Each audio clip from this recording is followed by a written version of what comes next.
A ti, el alfa y el omega. Una feliz semana y un feliz sábado. Y nuevamente bienvenidos al estudio de la Palabra de Dios a través de la Escuela Sabática.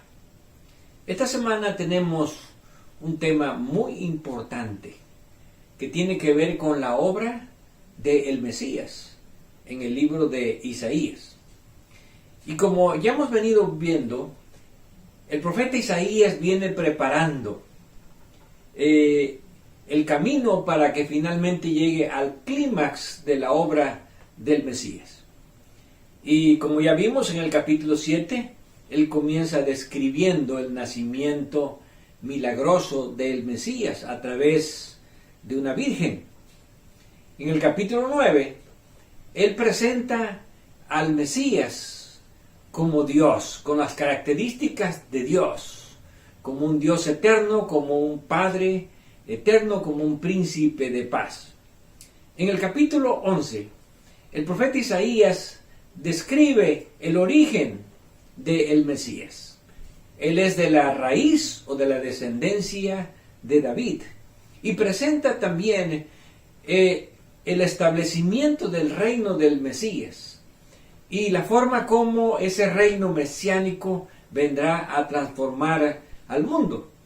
Tanto físicamente, el mundo será distinto, como también el carácter de los animales, el carácter de las personas, donde todo volverá a su estado original. Dios va a restaurar con el reino mesiánico todas las cosas a su estado original. Y llegamos al capítulo 40, donde Isaías presenta que es necesario preparar el terreno para la venida del Mesías. Y ahí podemos ver primeramente al pregonero, que pide que se prepare el camino para Dios, la voz que clama en el desierto, que se enderece toda parte torcida del camino, que se allane todas las partes que no están planas, porque el Señor viene para poder proclamar su palabra. Y en el capítulo 42 encontramos que Isaías presenta al Mesías en su misión, en su obra, en la presentación del Evangelio. Y no lo presenta como alguien que viene a impactar humanamente a las personas, sino como un predicador humilde, pero que viene a convencer a las personas a través de la verdad. Y finalmente llegamos al capítulo cumbre de la obra del Mesías, que es el capítulo 53, donde podemos encontrar ahora a un Mesías distinto, que conocemos como el Mesías sufriente. ¿Y cuál es el concepto que se tiene del Mesías sufriente en el pueblo de Israel, entre los judíos? Sabemos que los judíos habían estudiado, habían interpretado las escrituras del Antiguo Testamento, y ellos siempre veían al Mesías como un príncipe, como un rey, esperaban que naciese en un lugar de nobleza y que se constituiría en un gran conquistador, en un gran guerrero para poder establecer su reino en el mundo a través de la fuerza, a través del poder. Por lo tanto, para los judíos era muy difícil aceptar la profecía de Isaías 53 como aplicándose al Mesías. ¿Por qué? Porque ahí aparece como un Mesías sufriente, como un Mesías humilde, como un Mesías que inclusive es muerto con los impíos y es sepultado con los ricos. Pero a pesar de todo esto, podemos encontrar que Isaías presenta de una manera clara, de una manera simple, aunque con una gran profundidad teológica, cómo sería la obra del Mesías, su obra cúspide, para poder redimir a los humanos. Ahora, decíamos que para los judíos era muy difícil aceptar a este tipo de Mesías, que nosotros conocemos como el Mesías sufriente. Por eso vemos en el libro de Hechos, en el capítulo 8, cuando vamos acerca de la historia de cómo se entendía este Mesías. Vemos un incidente que ocurre cuando Felipe va al encuentro del etíope en el camino que descendía de Jerusalén a Gaza. Y vemos en el versículo 28 que dice: volvía sentado en su carro leyendo al profeta Isaías. O sea, este gobernador, este eunuco, estaba leyendo las profecías de Isaías. Y el Espíritu dijo a Felipe: acércate y júntate a ese carro. Acudiendo Felipe, le oyó que leía al profeta Isaías y dijo: ¿pero entiendes lo que lees? Él dijo: ¿cómo podré si alguno no me enseñare? Y rogó a Felipe que subiese y se sentase con él. El pasaje de la Escritura que leía era este. Y aquí vamos a encontrar que este hombre venía leyendo, pero este hombre no entendía. Y no entendía porque nadie se lo había explicado. Ahora, este etíope, este eunuco, era un alto funcionario que venía de Etiopía, que había venido a Jerusalén a adorar, quiere decir que era un creyente. Y había comprado en forma particular el rollo del profeta Isaías, porque deseaba entender qué era el mensaje de Isaías. E indudablemente él había ya preguntado acerca de este pasaje. Y también podemos decir que no se le había enseñado bien, por lo tanto él no podía comprenderlo, y Dios deseaba que este oficial entendiese el mensaje. Y veamos la pregunta que hace cuando lee este pasaje. El versículo 32 nos dice: el pasaje de la Escritura que leía era este: como oveja a la muerte fue llevado, y como cordero mudo delante del que lo trasquila, así no abrió su boca. En su humillación no se le hizo justicia, mas su generación, ¿quién la contará? Porque fue quitada de la tierra su vida. Respondiendo el eunuco, dijo Felipe: te ruego que me digas, ¿de quién dice el profeta esto? ¿De sí mismo o de algún otro? Ahora, cuando el eunuco pregunta de sí mismo, indudablemente que ya el eunuco había recibido alguna instrucción con respecto a este pasaje. ¿Por qué? Porque los judíos aplicaban este pasaje de Isaías 53 del siervo sufriente no al Mesías, sino lo aplicaban a los sufrimientos del profeta Isaías. Ellos decían: este pasaje no se puede aplicar al Mesías, tiene que aplicarse a los sufrimientos del profeta Isaías. Pero cuando nosotros leemos este pasaje, vamos a encontrar que aunque Isaías fue un mártir, como ya vimos en el tiempo del rey Manasés, sin embargo, nada de la descripción que aparece allí se aplica realmente a Isaías. ¿Por qué? Porque este es un pasaje que tiene que ver con un personaje que viene a redimir a la humanidad del pecado, que viene a liberar a los hombres del pecado, y que además no solamente es menospreciado por los hombres, sino que también Dios mismo lo considera como un castigado. Y cuando nosotros venimos aquí a este pasaje, encontramos que estas son las tres partes principales que presenta el profeta Isaías acerca del Mesías. En primer lugar, el siervo sufriente que aparece allí es alguien que es despreciado, que es desechado por los hombres. En segundo lugar, el siervo sufriente sufre para llevar nuestras rebeliones, para llevar nuestras enfermedades.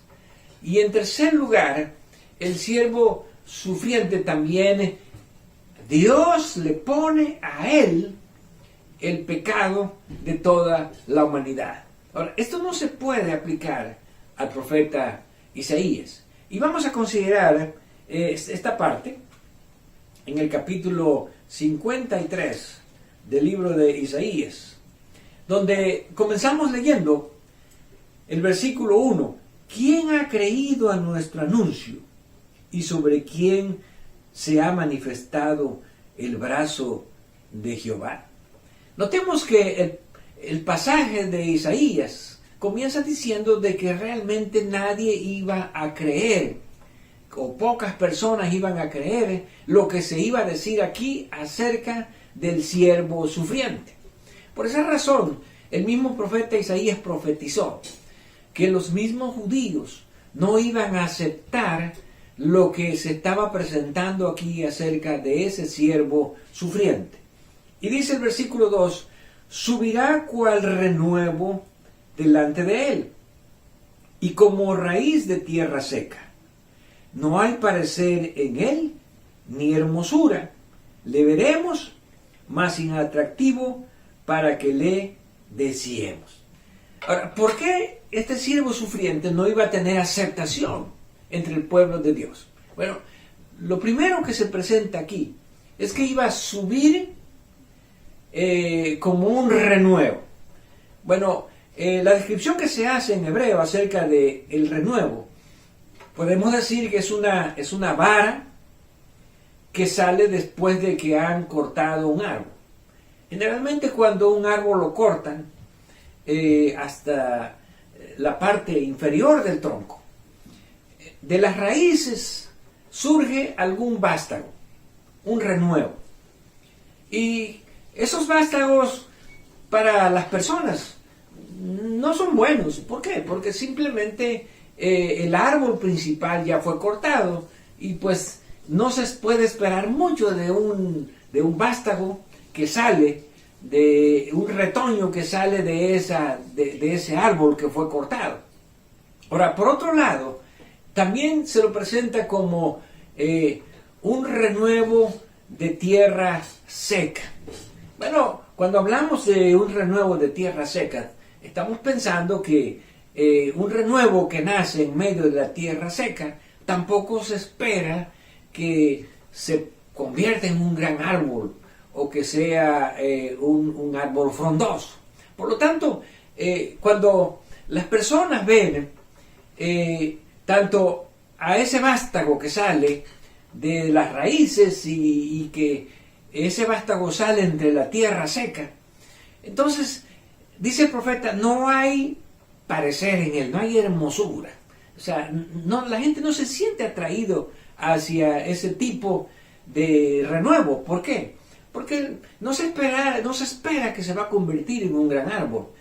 Y por eso el profeta dice, le veremos, mas inatractivo, para que le deseemos.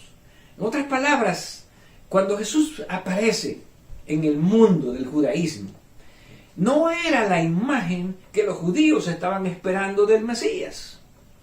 Ellos esperaban a un rey, no a un humilde carpintero. Por eso a menudo ellos lo despreciaban. ¿No es este el hijo de José, el carpintero?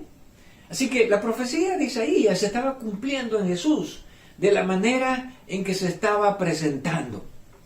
La obra de Jesús, la persona de Jesús, su mismo ministerio de Jesús no era atractivo para los dirigentes religiosos de aquel tiempo. Y entonces encontramos en el versículo 3 la siguiente declaración que tiene que ver con el mismo asunto. Despreciado y desechado entre los hombres, varón de dolores, experimentado en quebranto, y como que escondimos de él el rostro, fue menospreciado y no lo estimamos.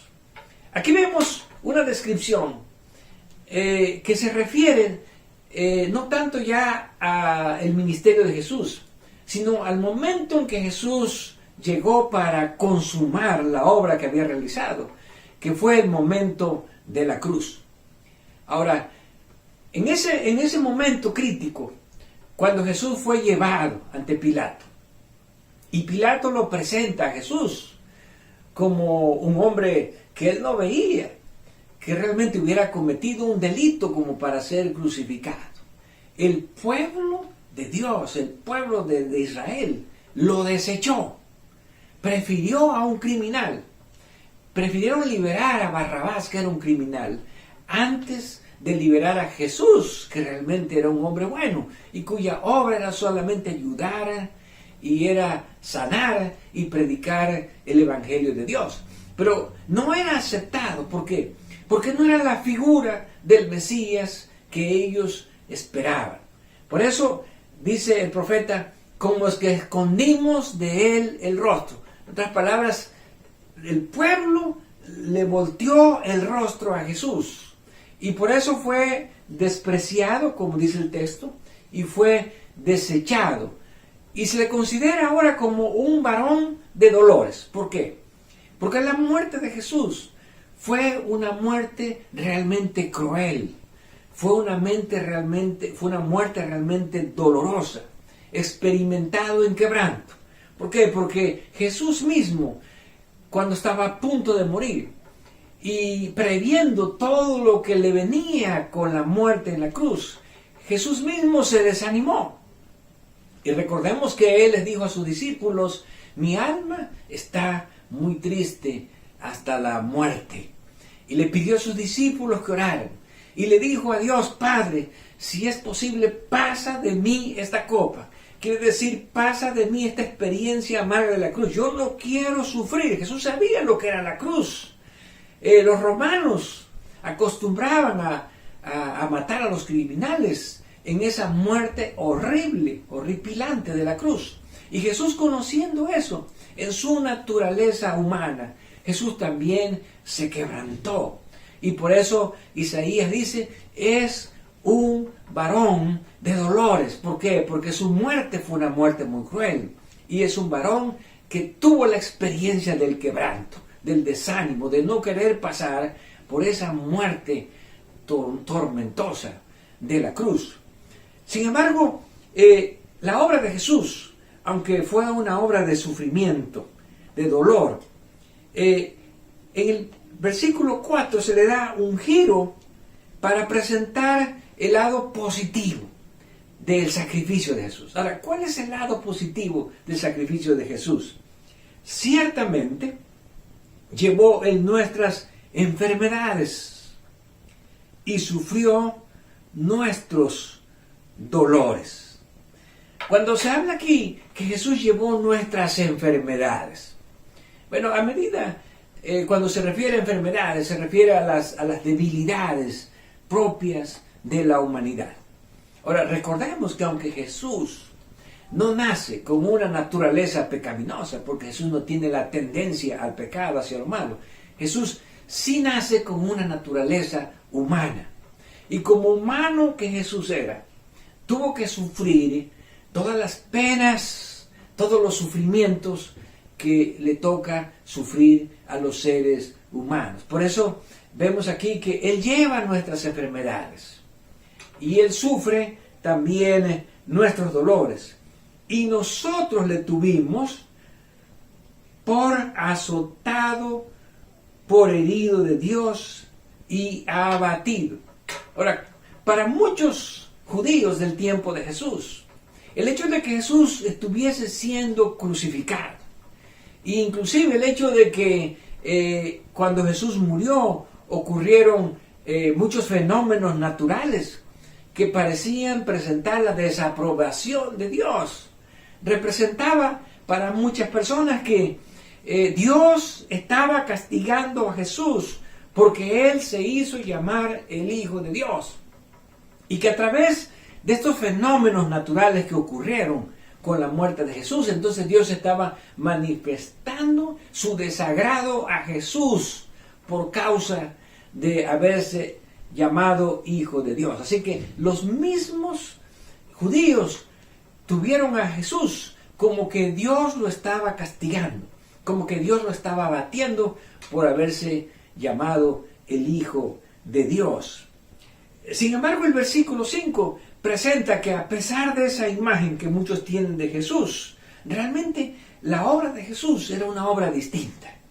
Y aquí viene la esencia de lo que Jesús viene a realizar por la humanidad. Mas Él herido fue por nuestras rebeliones, y molido por nuestros pecados.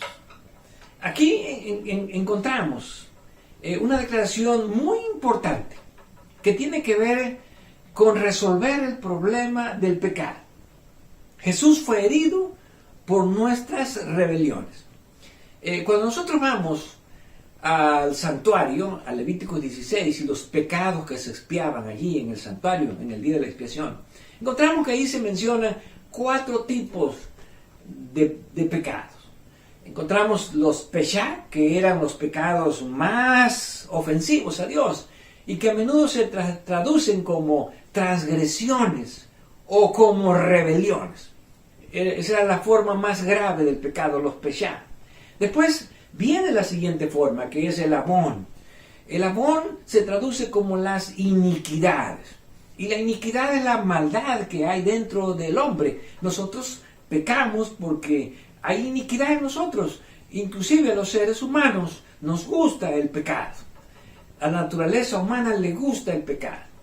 Y encontramos también allí en Levítico dice otro tipo de pecado que son los hatá. Y los hatá son pecados por hierro.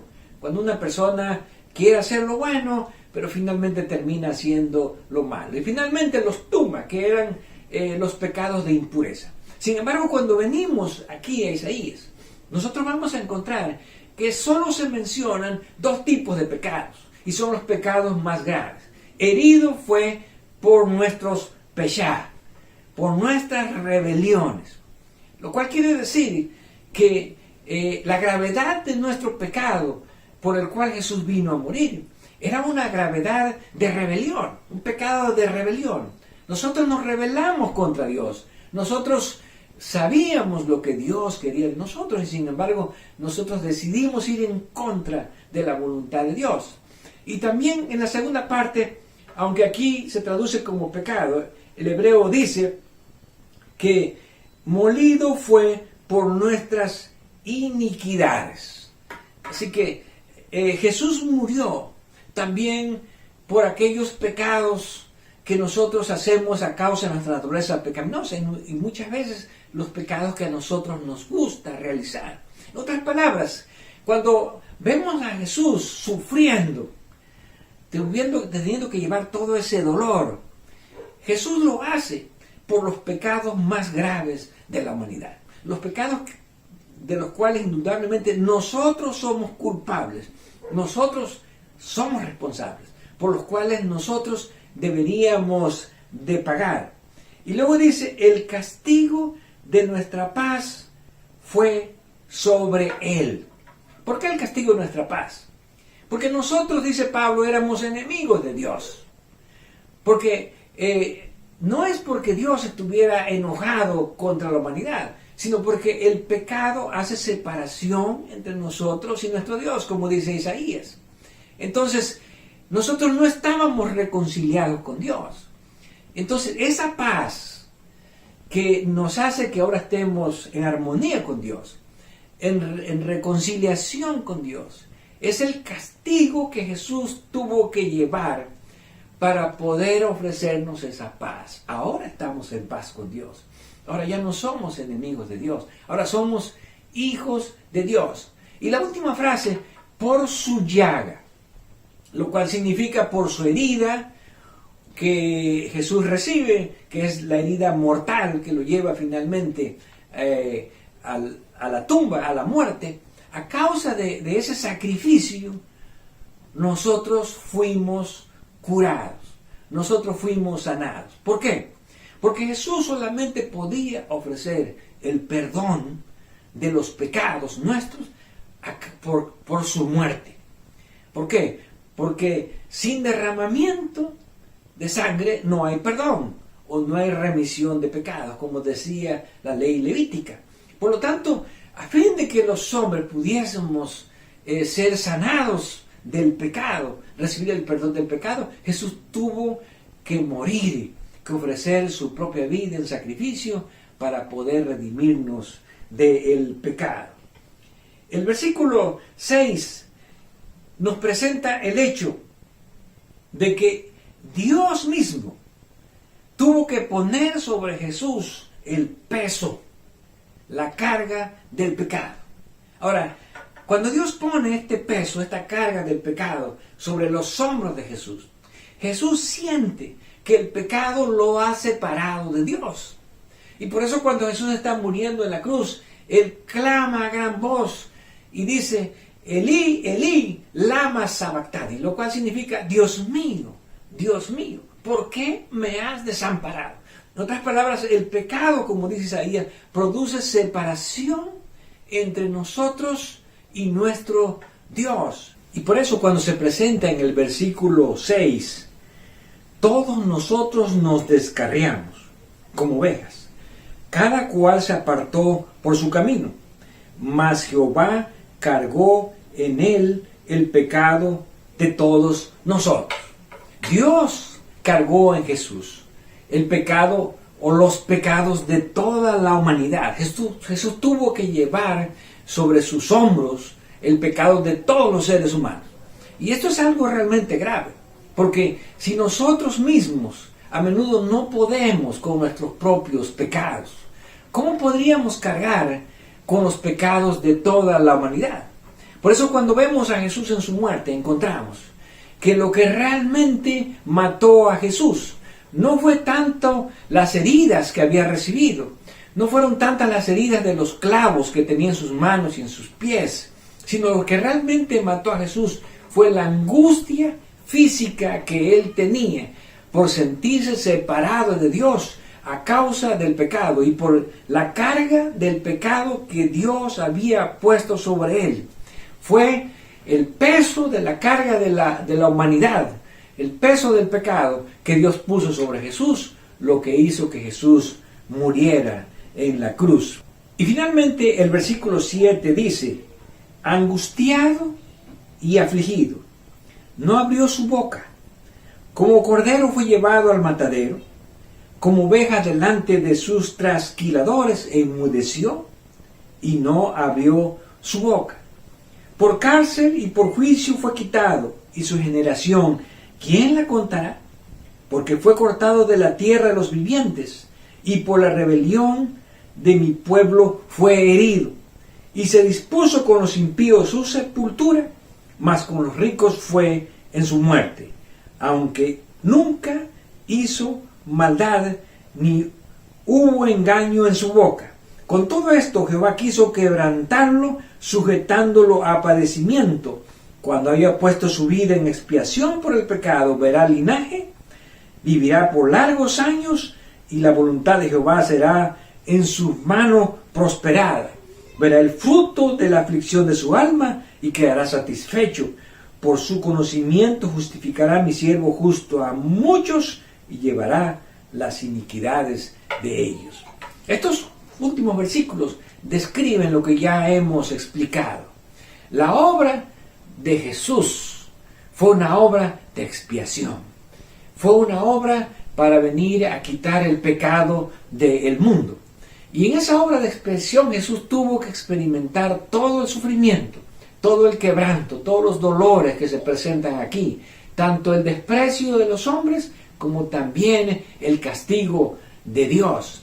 Sin embargo, todo este sacrificio con el cual culmina el libro de Isaías acerca de la obra del Mesías en el capítulo 53, es una obra que Jesús hizo por amor. Recordemos que el Mesías no solamente ama en el momento en que muere. El amor de Jesús se manifiesta desde el momento en que Él se ofreció, en que Él dio su vida desde antes de los siglos para salvar a la humanidad. Por lo tanto, el amor de la redención comienza desde que Jesús se ofrece en el cielo y continúa cuando Jesús deja su deidad, su divinidad, para hacerse hombre.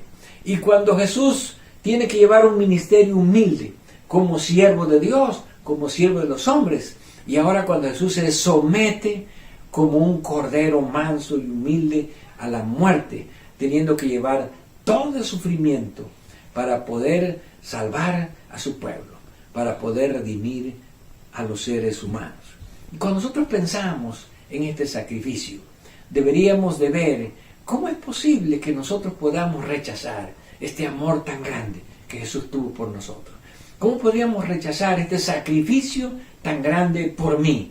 Por lo tanto, no debemos de crucificar, como dice Pablo nuevamente, al Hijo de Dios, sino que debemos de aceptar ese sacrificio que Jesús hizo para que nosotros podamos redimir, para que podamos ser perdonados de nuestros pecados y para que podamos tener esa grande salvación que Jesús vino a ofrecernos como el Mesías sufriente. Te damos gracias, Jesús, te damos gracias, Dios, porque por ese gran sacrificio nosotros ahora podemos tener la liberación, podemos tener la salvación. Y que cuando Jesús venga, con esa fe y esa gratitud que sentimos ese sacrificio, podamos encontrarnos con Él para vivir por la eternidad al lado de nuestro Salvador. A ti